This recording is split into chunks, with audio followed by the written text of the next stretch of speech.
Okay. Well, good morning. It is great to see all of you. Very exciting. I know that, well, I hope that you've all been anticipating your arrival here for a while. I can tell you that all of us here have also been anticipating your arrival for quite some time now. So it is very exciting to see all of you. As you figured out, we have a very big group. We have a good week ahead.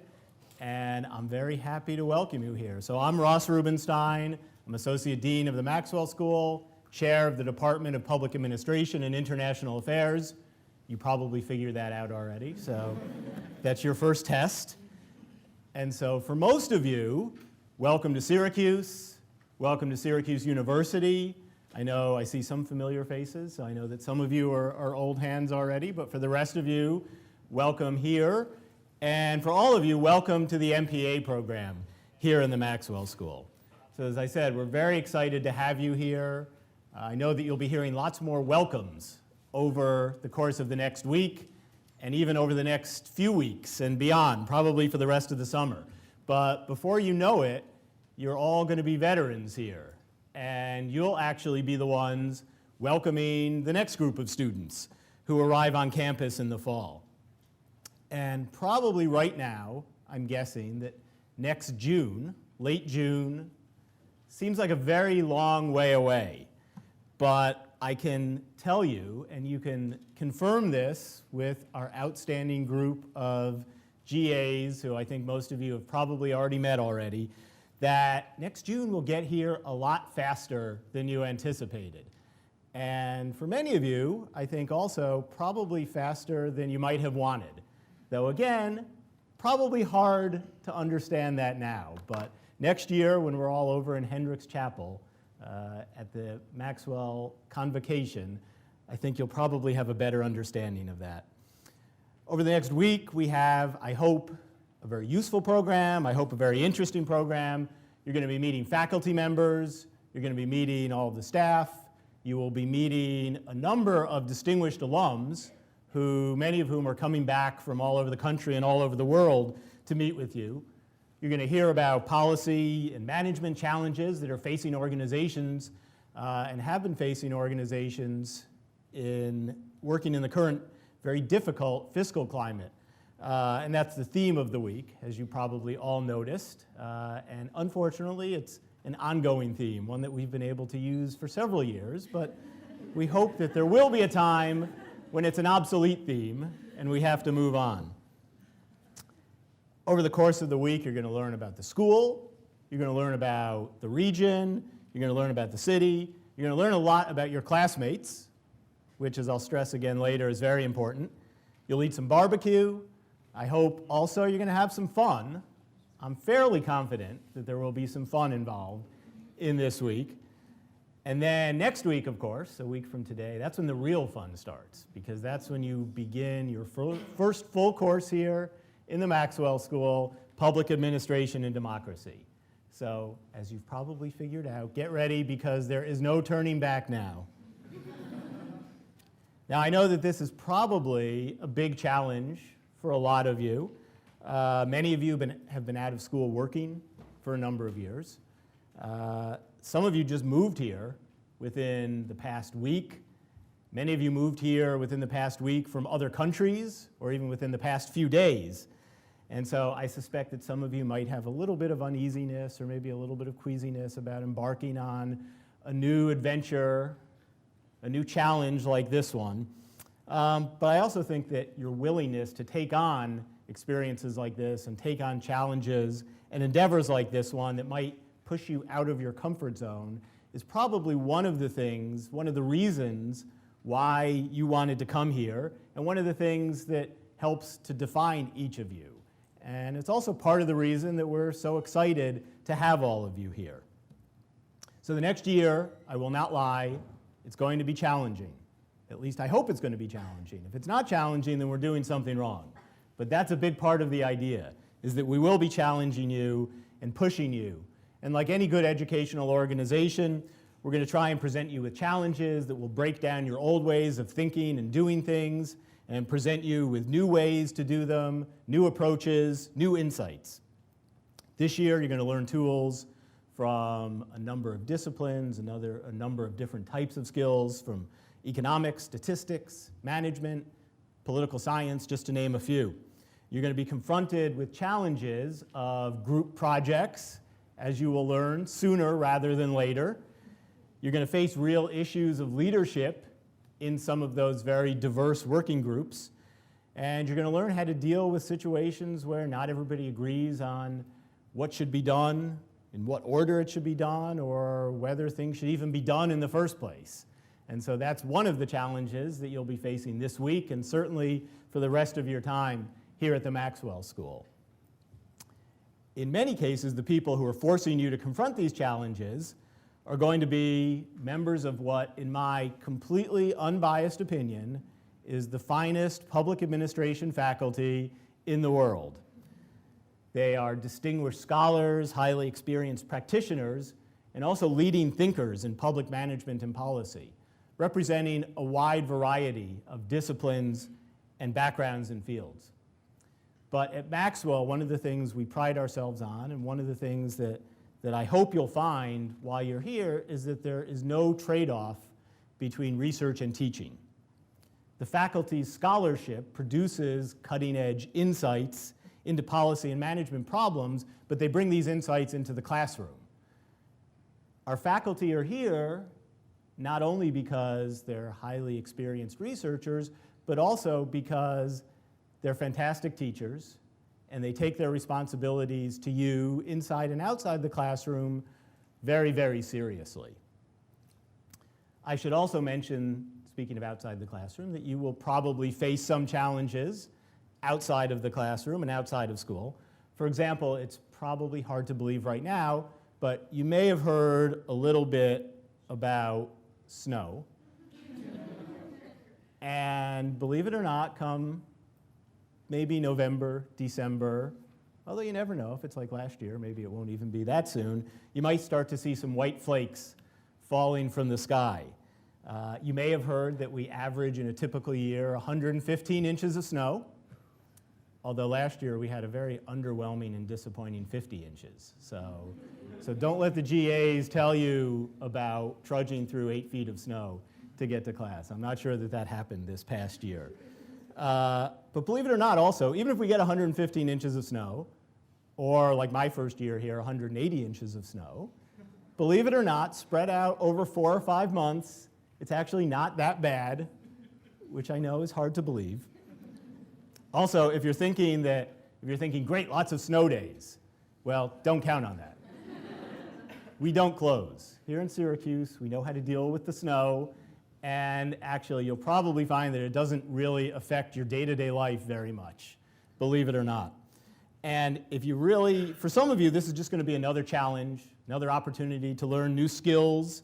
You might learn how to ski, snowshoe, build a snowman, snow woman, snow MPA student, lots of different opportunities. Now, if you're really committed, though, to not liking snow, which I would discourage, but if you really are committed to that, but you do like sport, if you like sports, though, then I would ask you to heed the words of our legendary basketball coach, Jim Boeheim. So he's been here for 43 years, and so he knows a little bit about Syracuse weather. And when people ask him why he stayed in Syracuse so long, he says, well, 8 months of the year are beautiful, and the other 4 are basketball season. And I can tell you that those are absolutely words that I live by. Now, if you haven't already figured this out, some of the most important people to your time here at the Maxwell School are located upstairs and over in the next building, Eggers Hall, in Eggers 215, which is the Public Administration and International Affairs Suite. And that's the staff of PAIA, as we call it. And so we'll introduce all of them to you shortly. I have a feeling that you've probably already met many of them, if not all of them. And if you haven't figured this out already, you certainly will figure out that there is rarely a question they can't answer, often in record time, or a problem that they can't solve. And beyond that, part of their real mission here is to help create a sense of community among all of you and help you realize your full potential as members of what we like to affectionately call around here the Maxwell Mafia. And you may hear that term a couple of more times over the next year. And speaking of people who are important to you, I also want to point out that some of the other most important people to your time here and also to your future careers are all of the folks sitting around you in this room. So it may be hard to believe right now, but by the time you leave here, you will know most or all of the other 130 students sitting in this room with you. And more importantly, many of them will become lifelong friends, close professional colleagues, and in some cases, actually even your future spouse or partner. You would be surprised. We don't advertise it, but you would be surprised how often that tends to happen around here. No promises, though. I'm just saying that it could happen. But really, all of you sitting in this room, our class of 2013, our future alums, you represent the soul of the Maxwell School. Each year, we bring another group of highly motivated, energetic people like you to the Maxwell School. You all come here on a mission to learn everything you can and do everything you can in your short time here so that you can leave here and make a difference in the world and help to change the world for the better. And it's really this driving ambition that's at the core of the Maxwell School's public administration program. And it's this soul that's allowed us to assemble a world-class faculty and staff because we all share in that dream with you. So again, welcome to all of you. We're very excited to have you here. It's going to be a fun week. It's going to be a fun and I am pretty sure an eventful year. And so I also want to introduce you to a couple of other very important people who will do some other introductions and tell you some important information that you'll need. So first is Christine OMOLINO. Many of you have met her already, emailed with her, talked to her on the phone, Facebooked, is that a verb? I don't know, Facebooked with her, had lots of interaction with her. As you know, Christine is in charge of recruiting and financial aid here and public administration and international affairs. And so let me turn it over to Chris.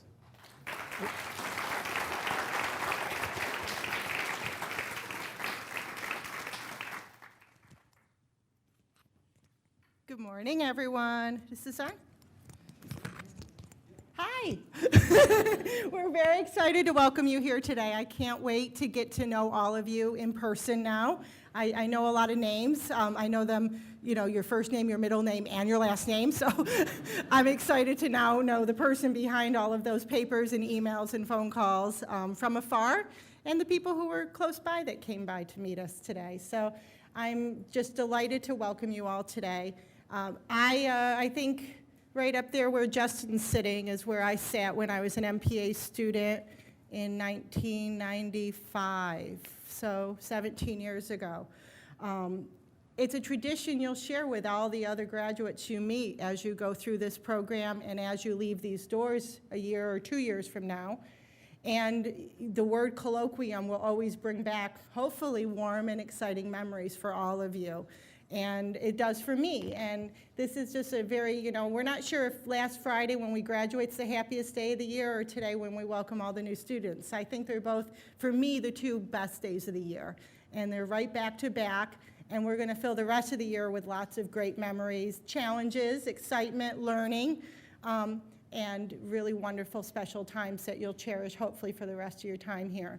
I'm going to let NELL BARTKOWIAK, who's going to come up a little bit later, introduce all of you to each other, but I get the wonderful distinction of being able to introduce all of the wonderful people that helped make this possible. Okay, I'm the director of admission. Yes, I read your applications. Yes, you're here, but certainly this is never, never a single person's job. I have to thank all the alum out there who helped us. Believe me, how many here had contact with alumni before they came or before they applied? Can you show your hands? This is a great network. You're becoming part of it. It's really strong. It's very loyal. We're really grateful to them. But as Professor Rubenstein and Chair Rubenstein said, you know, the suite of 215 Eggers Hall is a bustling place. And we've got some wonderful, wonderful people. Between our chair and associate chair and the staff, we have over 75 years of experience working with students on this campus in that office. And we work really hard, and we hope that, you know, we're able to help you through this year ahead and as you move out into your careers. I'm going to start with, up in the top left, if you can stand Tammy, Emmy, and Janice Gray. A lot of you, I'm going to have Tammy stand first, and then Janice. Okay, go ahead, Janice. So you know who's who. But Tammy and Janice, a lot of you have been talking with them and communicating with them, especially our international students, to get you here. They handle all the student records, the registration, helping you with getting you your courses, making sure all that official paperwork is set. They are the people that you are really thankful for that they are here, because without them, I don't get any applications. So all of the paperwork to not only apply, get here, but then also while you're here, students, to graduate you, these women are very important. Talk to all of them. You might have only spoken with one or the other throughout this process, but they're both here to help you and assist you throughout the office. I want you to meet everyone in the office, too. Next to them is our newest member of the staff, Josh Kennedy. Josh Kennedy is a Maxwell alum as well. He's a graduate of the IR program, and he joined us just last month in our Global Programs Coordinator position. He'll be working with all of our joint students here if you're going abroad and doing an international internship, but he'll be working with all of you on your capstone, your MPA capstone course project as well. He'll be a wealth of information on international opportunities and internships and setting up those partnerships. So he's just someone to seek out as an alum and someone in the office. I'm going to move right in front of Josh is Kathleen Fenney. Now, you might not have had as much contact with Kathleen Fenney prior to coming here, but she is responsible for keeping Ross Rubenstein together and in tow and where he needs to go on a regular basis. But she also is the person behind all of these events. So we're going to have food today. You already had food today. Kathleen's your girl.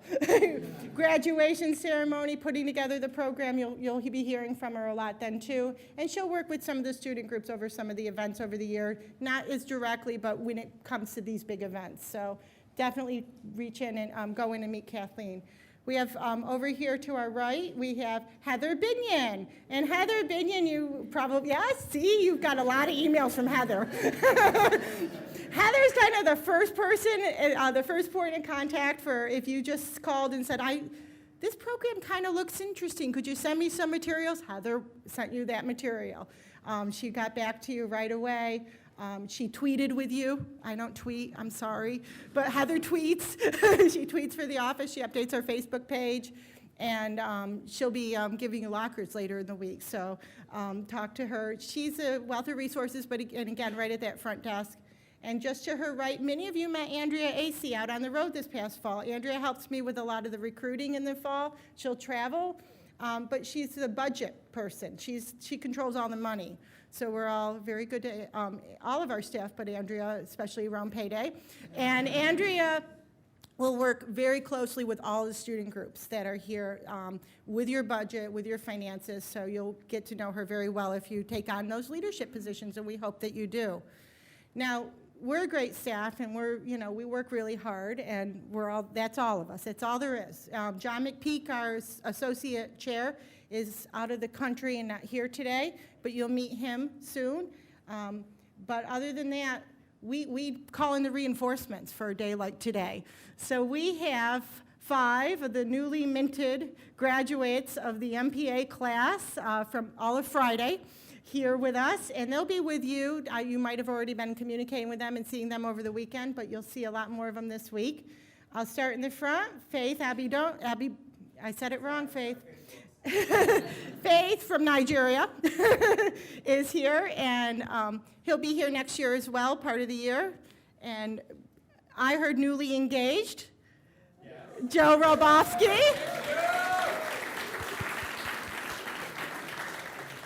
Because graduation wasn't enough in 1 week, he had to engage. Your parents are reeling. Yes, wonderful. And Joe, you'll be around next year a little bit too? I'll be here in the fall. Wonderful. Up Top left, a JD MPA for all of you JD joint students with law school, Savannah Chin, and she'll be here next year as well. And raise your hand so they can see you. And next to her, Martine Durant.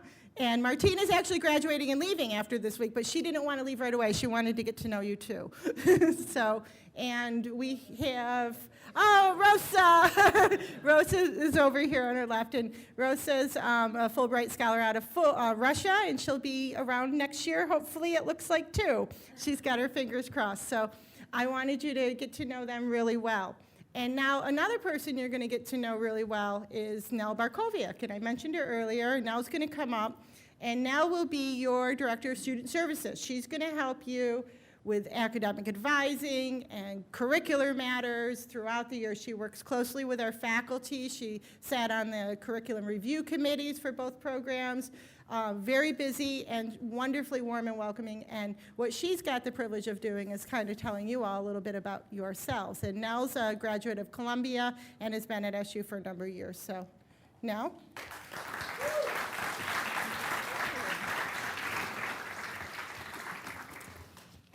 Well, welcome. I'm happy to join in the crowd of people who will be welcoming you today.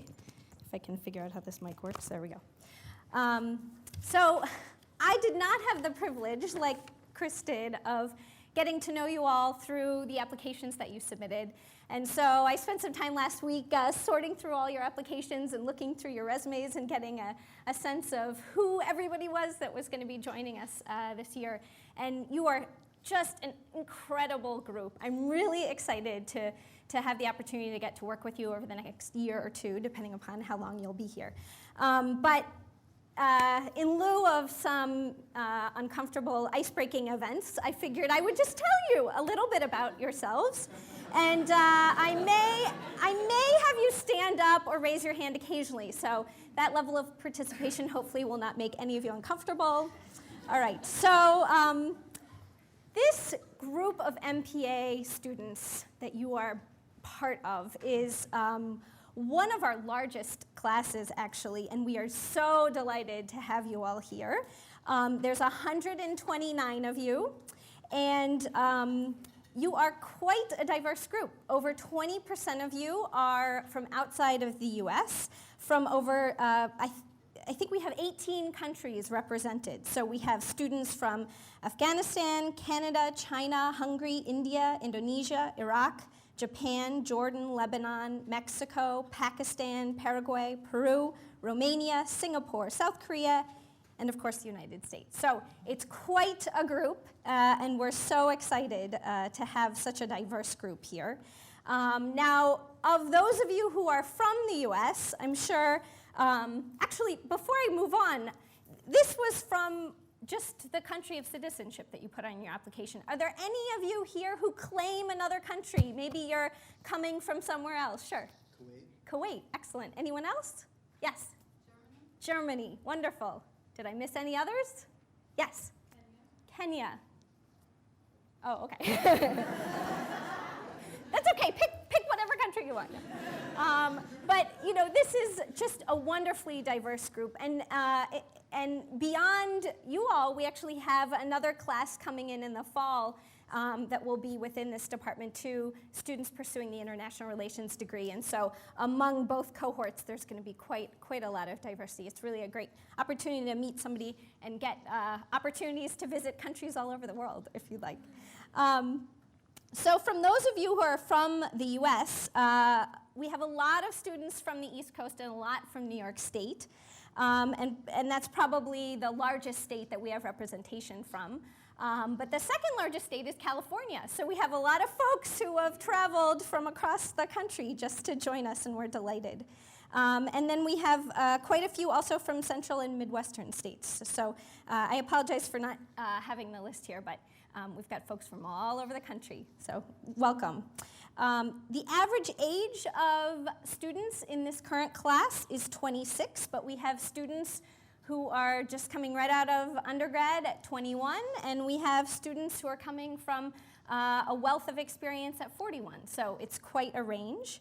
And we have over a third of you pursuing dual degrees. So we have 19 pursuing the dual public administration and international relations degree. We have 13 pursuing a dual degree with the College of Law in the JD program. We have 7 who are pursuing a degree at the State University of New York's College of Environmental Science and Forestry. We have 5 who are pursuing a dual transatlantic degree called Atlantis with either the Hertie School in Berlin or ISS at The Hague. And we also have candidates who are pursuing concurrent degrees with departments here at Maxwell, either the economics department, geography departments, and did I miss any dual degree candidates? I think I got everyone. All right, excellent.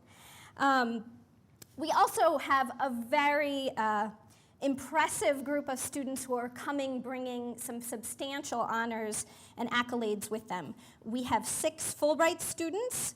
We have at least 6 who came from Teach for America and a number of others who came from AmeriCorps. We have 2 Robertson Fellows. We have 2 Snow Fellows. We have a student with a Rangel Fellowship and a Desjardins Glass Fellowship and a University Fellow. We also have 2 Open Society Foundation Fellows through the Middle East Rule of Law program from Iraq and Jordan. We have a Coast Guard Fellow, and we have a General Downing Scholar through the U.S. Army. So it's quite an impressive group of students bringing external honors and accolades. I also know that we have quite a number of veterans or others who are currently serving in the military, and I'm going to ask you all to stand up here so that we can acknowledge you now. Any veterans? Great.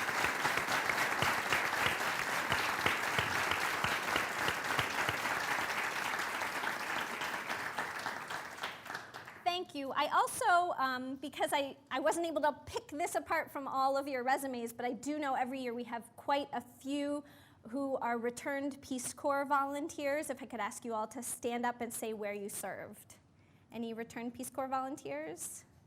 Yes, I'm going to put you on the spot. Go ahead. Where did you serve? I served in Mozambique. Mozambique? Republic of Moldova. Great. Dominican Republic. Wonderful. Welcome. Thank you very much.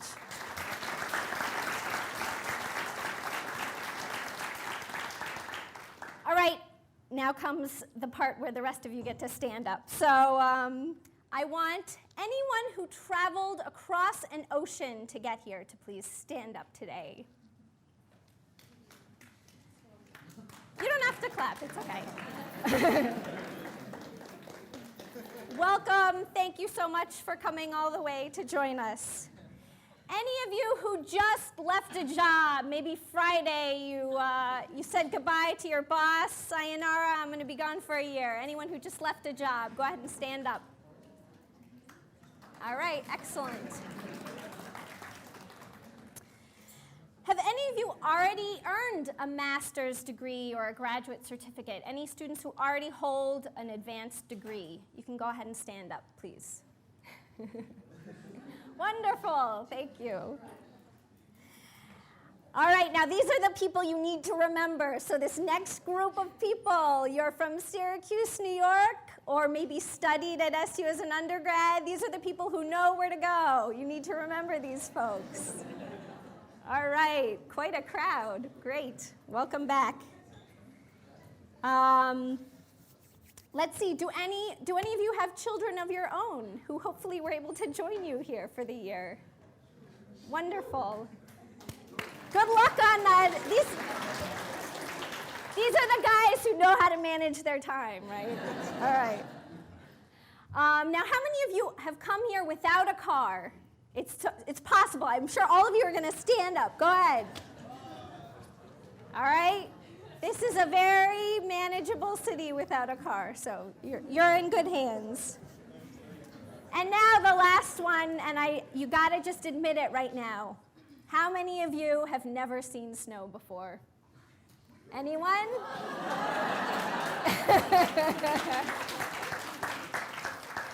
We used to give, ice scrapers to you guys when you came in, but that was it was sending the wrong message. So, well, we're delighted to have you all here.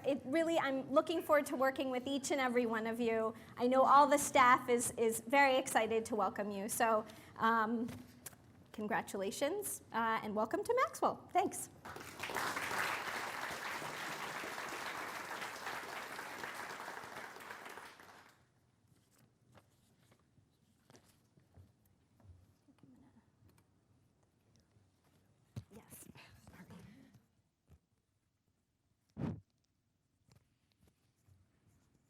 We're doing some filming, so there's lots of handing off of various equipment going on. Thank you, Nell. Thank you, Chris. So I don't really need to even say much more about the staff to convince you, number one, how fantastic they are and that they keep things running smoothly and moving forward around here. And they're great people because you're all going to experience this over the next year. I have no doubt that we will see you frequently in the PAIA office on the second floor of Eggers Hall. Please do. Occasionally, even if you don't have a particular reason to stop in, feel free to stop in and say hello. So you'll be getting to spend a lot more time with everyone over the next year. We don't want to waste any time. We're going to dive right in. We've got an absolutely fantastic speaker lined up right now and some great experience for all of you. And so I'm very, very excited about this. Excuse me. As you can see on your schedules for the day, our next presenter is Judy Mower, and I want to tell you a little bit about her before she comes up here. Dr. Mower has been an organizational development consultant for 25 years. She's helped more than 90 organizations to develop leadership, improve quality, or plan for the future. And currently, she contributes her time and talents as a volunteer in statewide and Syracuse area civic projects and organizations, including at our own Syracuse University as a trustee, and also as a board member at Parks and Trails New York, the Rosamond Gifford Foundation, Focus Greater Syracuse, Journey to Jobs, and Syracuse 2020. Dr. Mower received her Ph.D. in social psychology from Syracuse University in 1984, along with 2 master's degrees and an undergraduate degree, all from Syracuse. She was named Syracuse Post-Standard Woman of Achievement in 1989, Fundraiser of the Year in 1993, and a member of Leadership America in 1995. She received leadership awards from Girls Inc. in 2000, the Interreligious Council in 2000, Central New York Girl Scouts in 2001, and the Vera House Foundation in 2002.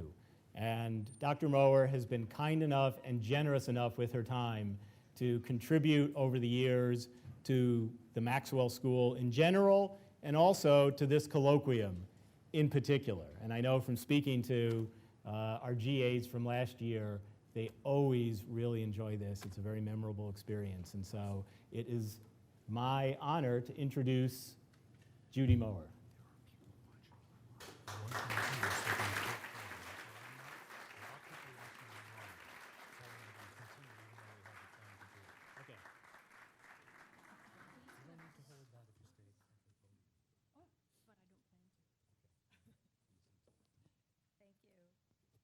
Sorry, while I get myself hooked up here. I should remember to wear pants with pockets, and I never do. Just give me a second here. I'm so proud to be a delegate of the Syracuse University Board of Trustees, but I got to tell you, when you get 4 Syracuse University degrees, they make you become a trustee. I think there are some here who are working on their 2nd or even 3rd. If you're planning on a 4th, just remember, the board will come recruiting, and so start saving up. I'm also very proud to be a delegate from the city of Syracuse. We are a very high social capital city. A lot of us civically obsessed people doing lots of things we hope will make life better in the future. And we have a way of talking about the weather, too. In January, when you've had your 5th grade day in the world, just remember this. We offer you some of the world's best protection from excess ultraviolet radiation. The melanoma rate is real low. And when you're looking at your 70s, as am I, your faces won't look like old footballs. Anybody here from Scottsdale, Arizona? Maybe Miami, Florida? Don't go back. Stay here. We need you. We need you. And so, as you've heard, having come to Syracuse so many times, I have a lot that I appreciate. You've seen, of course, this campus. It's a bit spread out. There are lots of buildings. But you are here in Maxwell Hall. You are here in the most revered room on campus, really. Whether your major is anthropology all the way up the alphabet to zoology, this is where you come to learn how to be a citizen of your country, a citizen of the world. This is where everybody appreciates those sages on this little stage who meant so much to all of us when it was our turn to listen to them and discuss things with them. People like Mike Sawyer, Donald Meiklejohn, Maggie Fisher, Daniel Patrick Moynihan, Ralph Ketchum, Chuck Willey. Names that we reminisce about fondly when we have chances to get together in our alumni groups. So you too will sample some of the best teachers you will ever have had in your life. And congratulations for coming and for joining in this terrific effort. I'd like to say to save the world, you know, there's enough heart and intelligence in this room to do that, and heaven knows it's needed. So we are Syracuse. I'll tell you a little bit more about what's going on in the city, sort of at the close of my little speech here, but I want to start with a thumbnail sketch of the history of this region. And I'd like you to imagine what it would have been like here in this little patch of earth 1,000 years ago. 1,000 years ago. Imagine the forest primeval, as it says in a poem. And where people mostly got around on foot and by canoe. Now think back to your 3rd grade, 4th grade, 5th grade geography lessons and the map of the United States. And you'll note that inland from the Atlantic coast, there's a spine of mountains that runs all the way down. The Green Mountains of Vermont, the Adirondacks in New York, the Catskills, the Poconos, and on down to the Great Smokies and the Great Blue Ridge. Not as high or reliably snow-capped as those other mountains to the west. But again, at that day and age, formidable enough. And if you also look at that map, you'll see there's one natural flat route through them. One natural cut through. It goes from the Great Lakes to the Hudson River. And that's really in the center of where you are right now. So it was a transit route for people traveling from west to east and then from there north and south to populate this part of the continent. So think about what life was like then. Let's say in the year 1200 in European terms. No Europeans have yet appeared, but still this is a vibrant and very populated part of the world. And there were at that point, after a series of, conquerings and so forth, a set of nations, 5 of them, that I think you're beginning to remember. To the far west of here, on the shores of the Great Lakes, the Seneca, keepers of the Western Door.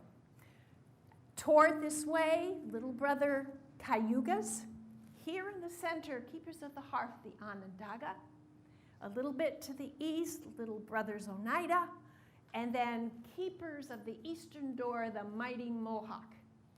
Altogether, they were called the what? The Iroquois Confederacy, or as they call themselves, the Haudenosaunee. The Haudenosaunee. Well, a little bit about the story about how they came together. There's a little lake north of the city called Onondaga Lake, and one magical day there appeared suddenly a delegate from the Great Spirit in the sky who appeared in a stone canoe and paddled to shore. His name is really only the Great Peacemaker. He was looking for an Onondaga chief famous for the power of his words and the kindness in his heart. He was a real person, not just a figure in a poem. His name was Hiawatha. Hiawatha and the great peacemaker traveled to the 5 nations, who at that point farmed and fished and hunted in territory that went from the north, the St. Lawrence River, the south to the Potomac, the west to the Great Lakes, east to the Hudson and Champlain. So that was a large piece of earth. As a matter of fact, they were the largest organized polity north of the Rio Grande at about that time. And the peacemaker and Hiawatha were convincing enough such that all the warriors traveled here to the edge of Onondaga Lake, where the great peacemaker caused a pine tree to lift up magically out of the ground. And into the pit below, the warriors threw their hatchets, hence we have the term bury the hatchet, and promised to make war no more. Now, I know that those kinds of things get simplified in Hollywood movies, but the Haudenosaunee Agreement was more than just a handshake and a promise to make war no more. It was a very structured, constitutionalized government with about 117 different recognized and held together rules, regulations, and agreements. Those agreements defined what was permissible, and they defined where people could go, but mostly they protected the right of the individual to have a say in how things were done. It was a type of government that, if you think about it centuries later, was a real model for those Europeans who came from a much different kind of framework. It was a type of government that protected people's ability to not be ruled by somebody else. It outlawed slavery. Nobody could be superior to anybody else. It was a structure in which family groups called clans, led by clan mothers, each elected a delegate, a man to serve as chief, and those chieftains came here once a year for a grand gathering, again on the shores of Onondaga Lake, and they served in office only as long as the clan mothers approved of their performance. There's lots more to be learned about that structure of government, and you can do that downtown on Montgomery Street at the Onondaga Historical Association if you would like.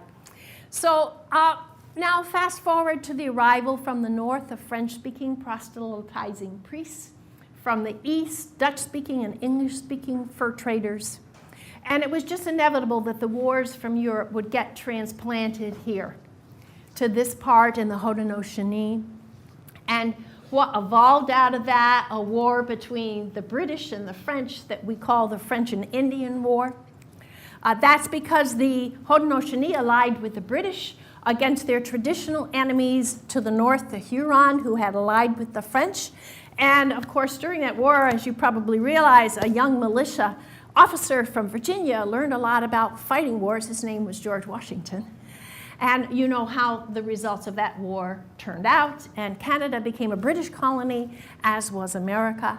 And in return for their help in fighting that war, the British protected Haudenosaunee land from further encroachment by colonials. And by that time, I can add that a sixth nation, Little Brother Tuscarora, had come up from the south, fleeing from their enemies, the Cherokee. So they were now 6. All right, now, of course, as you can remember, and I would say, I would posit that because they were surrounded by an example of a culture far different, with more individual liberty than was the case from cultures they had fled from in Europe, the colonials began to think there's another way to organize the civic realm. And of course, you know, and I won't go through the whole thing, but then we had the Revolutionary War. During that war, by the way, George Washington earned a new town from the Onondagas because the Onondagas had sided with the British, and he became called the Burner of Towns. All the nations sided with the British. They had no choice, really, because of the protection of their lands, except for the Oneidas. And if it weren't for the Oneidas, George Washington's army would never have survived the horrible winter of Valley Forge. That schism, by the way, remains today. So, Revolutionary War is over, and soldiers of the Continental Army were promised 500 acres of land for farming. Where did that land come from? The new government took over those Indian lands and parceled it out to soldiers. And hence the first settlers hereabout, besides owners of trading posts and the like, became those Army veterans. And then others moved and established farms. They came from New England, from the eastern part of New York State. And this area began to grow. Onondaga County, borrowing its name from the original people who were here, began to grow. And there were farms, and then villages, and then roads, and then the discovery of the most valuable commodity of that era in pre-refrigeration times, which was namely salt. Along the shores of Onondaga Lake in salt pools, millions of tons of salt per year now available to build fortunes. A barrel of salt about that big sold for $40 in the markets of Boston and New York. Imagine how much money that meant in about 1820. And so a delegate of New Yorkers went to Europe to study how they built canals. And they came back and they dug a famous ditch that made all the difference in the history of this country, and it was called the what? The Erie Canal, absolutely.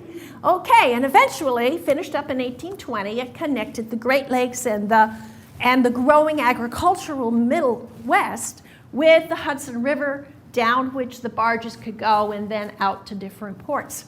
And all that makes a lot of sense, but you probably didn't realize that back on the barges to just about right here came all those disaffected, disinherited second sons of Boston Brahmins and New York Knickerbockers.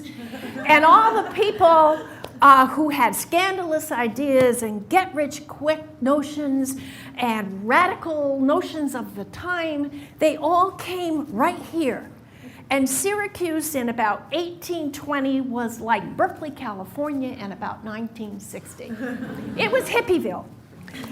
And on the same street corners, there were purveyors of patent medicines and new religions. We had the Mormon religion, you've heard of that. The United Community, that was a free love commune. Woo, you know, pretty advanced thinking for that day. And there were numerous examples of that. Spiritualism. Elizabeth Cady Stanton held seances in her living room so that women could gather there and speak to their dead babies who had gone to heaven. And of course, out of that cauldron of, New Age thinking came two terrific notions or radical ideas of that time, that slaves should be free and women should vote. And so Syracuse became a cauldron of abolitionism and women's rights advocacy. The first women's rights convention was in nearby Seneca Falls, the second in Boston, the third here in Syracuse, organized by a member of the triumvirate with Elizabeth Cady Stanton, Susan B. Anthony. She was Matilda Joslyn Gage. You'll find that her home has been turned into a museum. It's in Fayetteville. She did most of the writing. She was 27 when she organized that convention, by the way. She was drummed out of the movement, sad to say, because she had the audacity to write a book called Women in the Church that called into question the Bible's teaching that women should be obedient to their husbands. My gosh, that went too far. And it was called the Burned Over District Era. And there's a reason for that. You have to understand something at the time that just set all society into turmoil. And it was called the invention of electricity. And it made people worry that God's law had been interfered with, and my gosh, the world's going to come to an end in a great fiery conflict. That kind of thinking comes around every once in a while, So there was a time when these ministers, worried about the end of the world coming, had specially outfitted canal barges that went up and down the canal preaching, come confess your sins, fire's going to happen, hence the burned over district tag. There was a third movement at that time I need to tell you about, because they were all the same people. The people who opposed slavery were the same as the people who thought women should be able to vote, were the same as people who thought alcohol should be prohibited. Eventually they got prohibition, but that was a few generations later. Well, 2 out of 3 is pretty good, don't you think? And that was true because the men who worked on the Erie Canal, digging it, maintaining it, working on the barges, they were paid the grand sum of $12 a week, fortunate at the time, and all the whiskey they could drink, provided at regular intervals during the day by a guy with a pail and a dipper called the tippler. And alcoholism then was a real problem along these Erie Canal cities. Hence, at a time when if a woman wanted to divorce her abusive or neglectful husband, all she could leave with was the clothes on her back, certainly not her children. Hence, you see the lead-in to women's rights and the notion that if women could vote, maybe that could change. As far as abolitionism is concerned, I bring to your attention the name Reverend Jermaine Logan. He was as famous in his time as Frederick Douglass was from Rochester. He was the head conductor of the Underground Railroad here. Lots of homes of that era had their secret compartments. Lots of churches did as well. And it was all out in the open, and it would be advertised in the paper, family coming through Friday, clothes needed. They would be on their way to Canada. And then there was the passage by the Supreme Court of the Dred Scott decision. You might remember what that was. It declared that a former slave owner whose property had run away to the north could be recaptured and taken back. And a test case for that law happened here when a fellow named William Henry, who made barrels, nicknamed Jerry, was put into jail awaiting for his former master from Tennessee to come up and pick him up. And a mob of abolitionists around here got real riled up about that. And they stormed the jail and busted him out, and off he went to Kingston, Ontario. The word has it the sheriff was actually in cahoots. And there was a fellow who came to town to visit his cousin. He had a farm from parts east, and he came with his sons and got all riled up about what he had just seen. And he and his sons went to Kansas and the South and really stirred up quite a ruckus. His name was John Brown. So the Erie Canal, in the Civil War that followed, was an absolutely critical conduit to keep the northern troops and factories supplied. And by the way, it was the making of New York as the principal harbor that it then became. And so we know how that turned out. The Civil War, again, was followed by, let's say, a resurgence of the cities in the north who became hubs of manufacturing. Classic smokestack cities, Syracuse certainly among them. We were a city full of manufacturers, social service organizations, grand churches, galleries for arts, palaces for music, and that was our history for many, many decades. But then, of course, came a whole different kind of economy, and manufacturing kind of disappeared out of the area, or at least diminished. We have no more headquarters in town. We've become a branch office place. But we still have our grand social service agencies. We still have our passion for making a difference. We still have all that social capital and lots of people working together in various projects, and you'll hear about some of them. You will be burdened, I know, up to your ears with study and papers, etc. You won't have a lot of time, but if you have any slice of time to come get involved, please know you'll be welcome.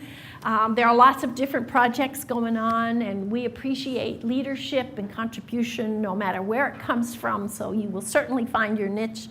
We have going on right now, I think, the country's most important experiment in urban school reform called Say Yes to Education. I think you'll hear about that. We have a very progressive approach toward trying to deal with a very, shall we say, decrepit system of wastewater and sewage control. That program is called Save the Rain. It's about replacing cement with porous materials so that the rain goes down and now not down through drains. We have the connective corridor that this university has spearheaded, and you've seen it because it's still under construction, but it's tying together campus and downtown. And that part of the area where the university has also been hard at work called the Near West Side, which has become an area for studios and galleries for artists, and a lot of neighborhood revitalization and work. Lots of projects on the south side, all kinds of things going on, and I could go on and on. But I think that is just sort of Syracuse history in a little bit of a nutshell. I'm sure I left lots out. Oh, I do have to remind you that in 1870, after that Civil War period, and with that social capital culture, the Methodist Church decided to establish a great university.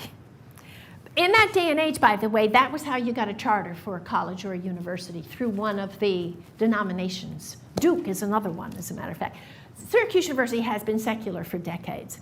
But Syracuse University was established in 1870 by the second generation of those salt barons from, a few decades before.